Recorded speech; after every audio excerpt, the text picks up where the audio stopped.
Bu kubdur.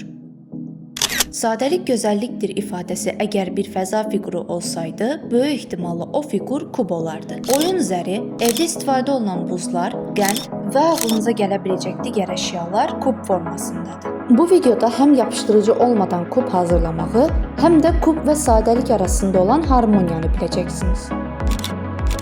Bir kub gördükdə insan beynində qəribə bir sakitlik və tarazlıq hissi yaranır. Bunun səbəbi onun quruluşunda gizlənən harmoniya və mükəmməl sadəlikdir. Kub demək olar ki, tam simmetriya nümunəsidir. Onu necə çevirsəniz də eyni görünüşü qoruyur və bu xüsusiyyəti ona 48 müxtəlif simmetriya çevrilməsi verir. Qədim filosof Platon kubu yer elementinin forması hesab edirdi. Çünki o möhkəmdir, dəyişməz görünür və sabit dayanır. Kub bizə bir paradoks göstərir. Sadəlik dar çərçivə deyil, sabitlikdir.